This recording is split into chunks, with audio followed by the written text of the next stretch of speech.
So we're up to part three of my favorite albums of the '80s, and we'll get right into it. You can watch the first two parts if you're interested to see all the stuff that came before this. So we are at number 20. You know, it was a big deal back then when somebody went 5 years without making an album. It's not so much so now. And this is an album that's hard to be objective about, of course, given what happened later on in the same year there.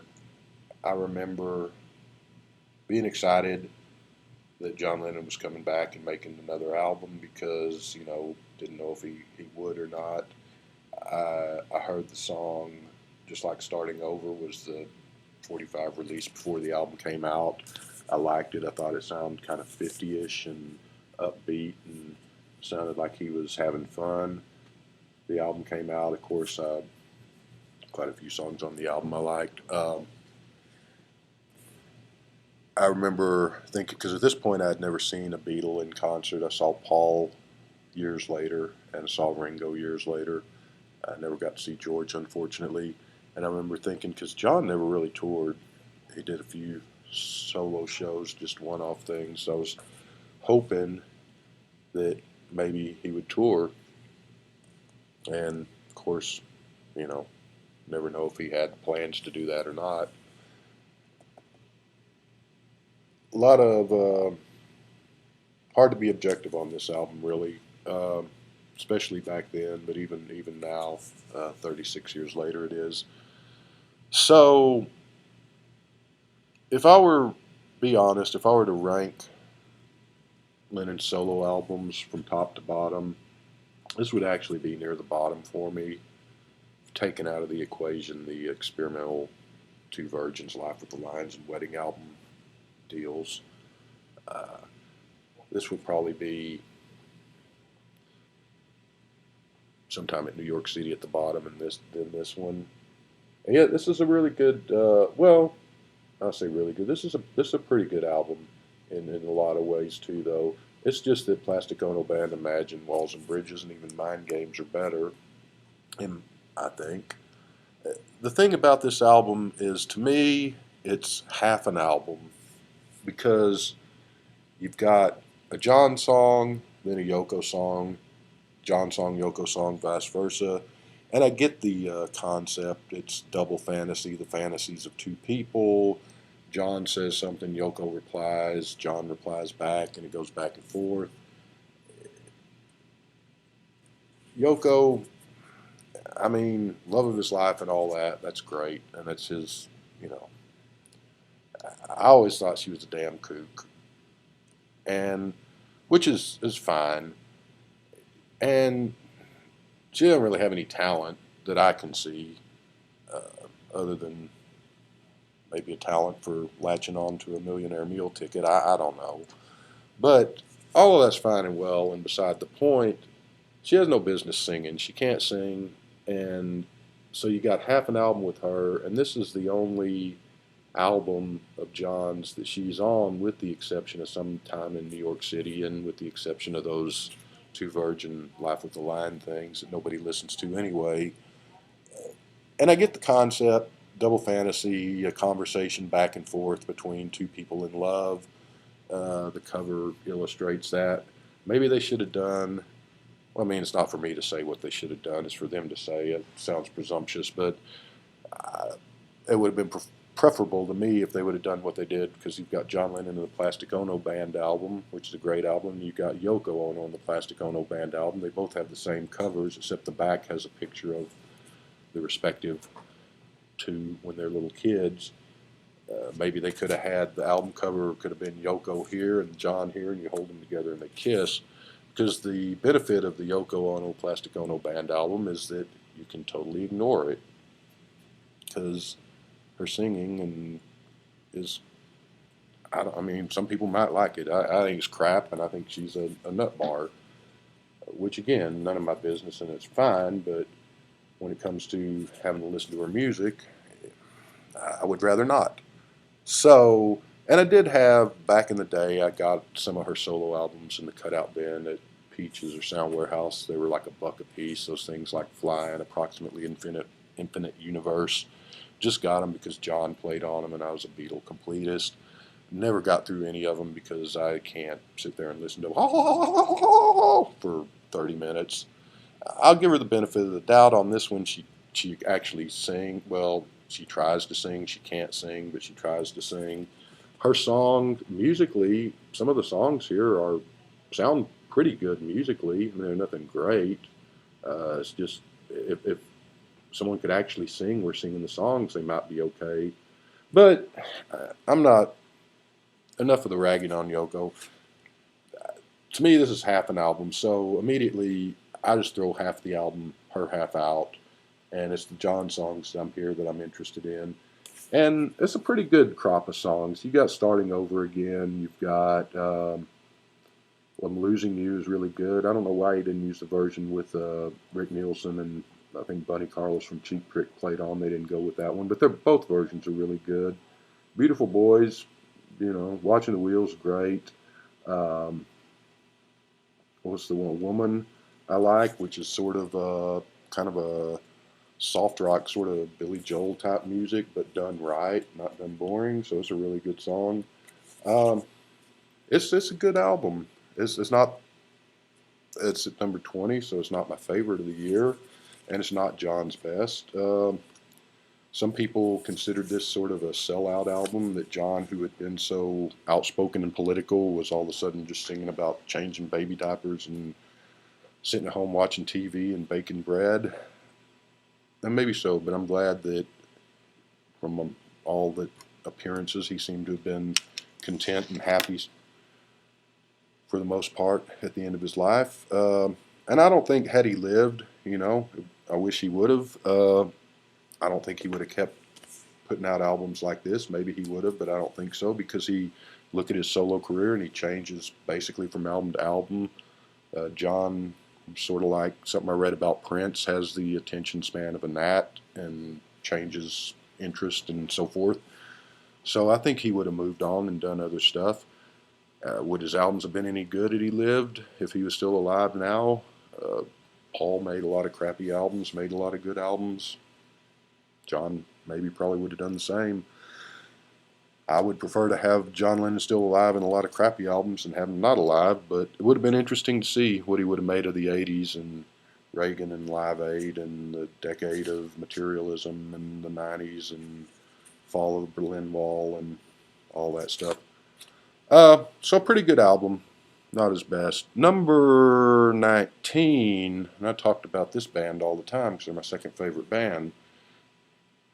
Live album, One for the Road by the Kinks. First Kinks album I ever bought, and it's what really got me into the band, even though I'd heard of them before and knew of them before and knew of some of their songs. This is what really opened me up to their whole catalog. Uh, this is kind of the Kinks arena rock period, which a lot of Kinks fans don't really care for. I kind of like it, probably because I was there in 16 and buying these albums when they were brand new and saw them in concert 3 times back in the early 80s. Um, played this to death when I got it. Just fell in love with the band. Then went out and bought their '60s albums soon after, which are admittedly way better than this album. But it's a good. I'm not a big fan of live albums, but this is a pretty good one. I went through a period where I didn't listen to it for years and heard it once or twice and thought it was kind of just okay. But I played it a few times in recent years. I did reviews for all the Kinks albums a couple of year or two ago. It's not even their best live album, but it's a good live album and it's fun. And Ray and Dave were having fun. It's got a bunch of their hits and their big songs. The studio versions are better than the live versions here in almost every case, but it's a lot of fun. It's nostalgic, and it's one of the few live albums that I like. That's the Kinks at number 19. Number 18 is one a lot of people may not know. John Fox with Metamatic. This guy was in Ultravox for the first 3 albums, and then he left, and Midge Ure took his place, and they carried on without him. This is his first solo album. It's a very synthesizer heavy album. Very good though. The 80s after 85 or so, sort of go south for me and music in general. But that middle to late 80s, you had all these synth pop bands that were on soundtrack, all those John Hughes movies and all that, Pet Shop Boys and OMD and all that, and that electronic dance music, which came out of this stuff, which I don't like any of that stuff. But early on in the 80s, when you had a lot of that, and you had a lot of the one-hit wonders, Tainted Love and Don't You Want Me by Human League and all, Gary Newman's Cars, and this is sort of in vain with that. Something, the whole synth pop or synth rock or whatever you want to call it movement, early on, some really good stuff, some really inventive and fresh stuff, and this is an incredible album, and you know, early on it was great. It just devolved into something that got too cliche and boring and crappy 2 or 3 years down the road, unfortunately. But I guess that happens with everything. I mean, you get a big the British invasion, and then you get the cover copy third-rate bands coming in a year or two later. You had the whole Summer of Love, San Francisco sound, and then you have crappy bands follow trying to imitate and not doing as good a job. Um, Great album, worth going to YouTube and checking it out just to see it. Things like Gary Newman, if you like that, if you like some of the Human League stuff, you probably might like this quite a bit. Metamatic John Fox, worth checking out, and he was at number 18. Number 17, the Kinks didn't release a studio album in 1980. They did in 79 and 81, but they released a live album. Dave Davies, the guitarist and brother of Ray, released his first solo album, however, Dave Davies AFL 1 3603, the old barcode being a fairly recent thing back in those times, and I guess that's a comment on that we're all faceless product or something. So this didn't do anything on the charts, but it got good reviews, and this, like I said, I discovered the Kinks summer of 80, got huge into them, quickly became my second favorite band, remains so to this day. This came out around there. Great. Go to YouTube, check out the song Visionary Dreamer and Nothing More to Lose. Imagination's Real, that's another great song off of this. Good album. He released solo albums since then. This is the best of the lot as far as that goes. He was supposed to do a solo album back in the 60s, and that never happened. Most of the songs that he did for that ended up just going on Kinks albums or 45s. There was a review that I said he sings some notes that only dogs can hear. But it's kind of an arena rock and roll album. It's not as good as the classic Kinks stuff, of course. Dave's the guitar player. He writes songs every once in a while. He's not the great songwriter that his brother Ray is. Then again, outside of John Lennon and Paul McCartney, nobody is, so can't fault him for that. But he's pretty good. Some pretty good songs, some good rock and roll. An album that didn't get a lot of attention. I don't know. I think I heard Nothing More to Lose on the radio maybe once or twice back in 1980. Probably hadn't been played on it since. Worth checking out. Go to YouTube, check those out. So that is that. Number 16, we are going to go, I am going to, you're not, going to go with Get Help Happy by Elvis Costello. The first Elvis Costello albums from his debut up to, I don't know, 85, 86 or so, you really can't go wrong. They're all pretty great. This was originally, because there's 20 songs on this album, was originally released as a single album with 20 songs, and every song's like a minute and a half or so long, minute and a half, 2 minutes long. This is a reissue that's on a double album, gatefold, not very exciting there. So this is just sort of poppy, sort of is trying to do some sort of Stax Motown sounding songs, and then just some of your regular new wave and pop and rock album songs. I Can't Stand Up for Falling Down is probably the big hit from this. But New Amsterdam, that's, high fidelity. Just a great Elvis Costello. You really can't go wrong with him. Maybe I'll do some reviews of his albums one of these days. I still, wanting to do the Beach Boys reviews and continue those, but I need to get the next album coming up, and I don't have it yet, and I want to go in order. So Elvis Costello, yeah, Get Happy, great album. That's good stuff there. If you don't have it, you should pick it up after you watch these videos, of course. Don't go till then. Number 15, if you know Joe, Mean Mr. Mayo, you'd swear that the Beatles are his favorite musical act, but I've got it on good authority that they're not, that they may be his second favorite, but that his favorite. You know you love him, Joe. That's a joke. I heard him say on there he couldn't stand this guy.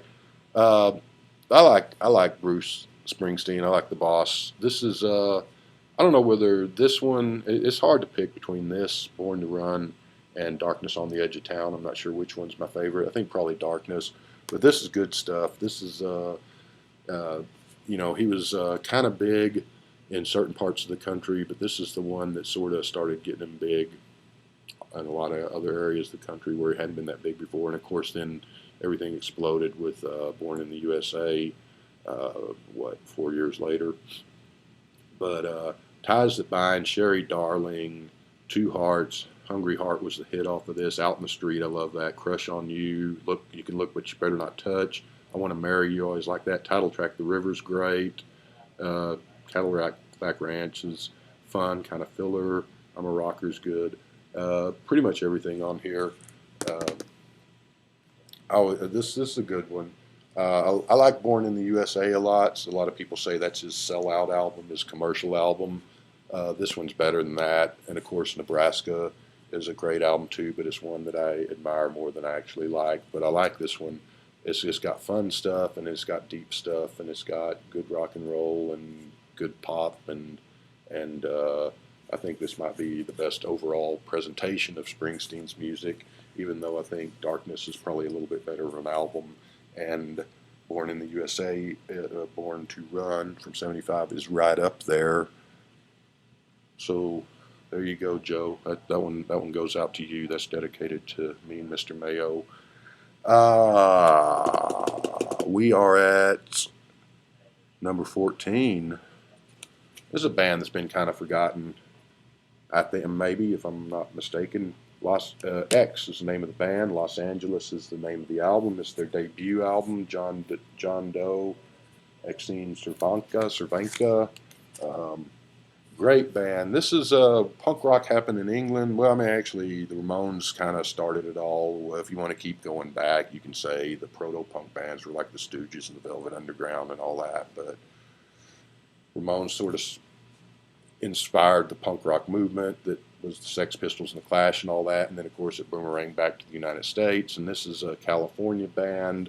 And these are the bands that went on to become sort of that hardcore thrash punk stuff for the other early to mid 80s, which fun but a little bit boring. This is great. I mean, this is just great guitar, rock and roll, very tuneful, very catchy songs. Incredible band. This is their first album. Like I said, their first 3 albums are really great. After that, it gets a little hit and miss, but this is definitely one worth checking out. If you haven't heard these guys, go on YouTube, check out the title track, Los Angeles. Check out Johnny Hit and Run Pauline. Anything off it. I mean, the whole album's great, but check out a song called Adult Books, which is actually on the album after this. It's a great song. Ray Manzarek of the Doors produced this, the most ponderous and boring member of the Doors. So there's a cover of Soul Kitchen, the old Doors classic, on here, which they do a pretty good job of. It's a pointless cover, but it's a nice one. Great band. Check out X. La, la, la, la, la, la. See, I'm blind without my glasses. That's why he's doing this. Number 13. We are at number 13. And this is the only guy who shows up on the list twice. And it's Elvis Costello again. Taking Liberties, which is not a studio album, really. This is a collection of just B-sides, 45s that weren't on albums, and other just random tracks that hadn't been released on albums up to that point. This came out in America and Canada, and there is an album, and I just forgot the name of it, but an album came out in England that's similar to this, has a different title and cover, slightly different track listing, with some tracks in common. So it's just some odds and ends and B-sides and 45s, non-album 45s. Man, it's great though. Clean Money, Girls Talk, which I had talked about Linda Ronstadt earlier. Saw her in 1980 on the Mad Love tour. Gosh, she was good looking. Um, Not a great album, but she does a version of Girls Talk on Mad Love, the album that came out in 1980. I hear Elvis Costello hated it. She actually does a good version. His version, he wrote it, and it's a great version. Um, but this is just chock full of front to back gems. And this was that period when Elvis Costello could do no wrong. Like I said, after 85, 86, he gets pretty hit or miss. But that that's even better than this. You know, you got a album of odds and ends that's even better than this studio album of the same year, in my opinion. And the studio album of the same year is pretty darn nifty. That was number 13. Number 12, Pete Townsend, Empty Glass. This was his third solo album. There was something called Who Came First, which was basically just some demos and stuff. This thing called Rough Mix that he made with Ronnie Lane, who used to be in Small Faces in '77, which is a wonderful, incredible album. And then there's this one, and then he made solo albums after this, but they weren't any good. Chinese Eyes album had the song Slit Skirts, which is really good, but the rest of the album's pretty crap. And everything he's done since then has been garbage. Uh, this is better. This is the best thing, in my opinion, that he's done since The Who Sell Out in 1967. Tommy's good too, but this is even better than Tommy. Uh, I don't like The Who after Tommy too much. There's a few songs on those albums. Quadrophenia's got its moments, and Slip Kid and Blue, Gray, or Black on Who by Numbers is good. I do like the two post Keith Moon albums, even though they're crap. But I was there when they came out and bought them, and a big Who fan, saw them in concert. So there's a nostalgic factor. But this is better than Face Dances, which came out right around the same time, and it's better than It's Hard, that came out in '82. This was on the radio, had big hits, right on big hits, but had hits. Let My Love Open the Door was got a lot of airplay. Rough Boys got a lot of airplay. But you got, in addition to those, which are great, you got Gonna Get You, which might be my favorite album on there. My favorite song on the album, sorry. A Little Is Enough. Not a bad song on this album, and in my opinion, best thing Townsend did since 1967. And he, for I have no idea why, but he hadn't really done anything worth a damn since then, since this album. Got a lot of airplay at the time, and I think got up to top 10 in the U.S. charts, but I think this is another album that's been kind of forgotten, sadly. Good one, and I'll take this over Who's Next any day, which I know a lot of people consider a classic in love, and I'm not trying to disparage that, but I think that one's great, Empty Glass. Number 11, and we're going to stop there, and I'll come back and do the top 10. This band went on to have some hits in later years of the early 90s, 80s, I'm sorry. This is their first album, The Psychedelic Furs. Of course, they had later on, they were known for Pretty in Pink, which isn't on this album, and Love My Way, and some other songs like that. Pretty in Pink was actually on, I think, an album from '81 or '82, and then, of course, there's this movie, the John Hughes movie, Pretty in Pink, with Molly Ringwald, which uses the title song as the title of that movie, and the song's in the movie. I've heard that Richard Butler and the Psychedelic Furs were not thrilled with having their song in a John Hughes movie. I'm sure that once the royalty checks started rolling in, they kind of got over it. But so anyway, Pretty in Pink is predates that movie, Pretty in Pink, by 4 or 5 years. Anyway, this is their first album. Doesn't have Pretty in Pink on it, but it's great. I mean, it's just kind of post rock, punk rock, new wave. Sounds sort of like Old Doors music. A lot of moody, atmospheric, guitar-driven greatness on it. India, We Love You, which is not the Rolling Stones song, by the way. Wedding Song, Flowers. Susan Strange. Just their albums that follow this are pretty good. This one's probably their best, in my opinion. And I don't know if they're still around or not. I don't know. Uh, so that takes us to number 11. I'll be back and do the top 10.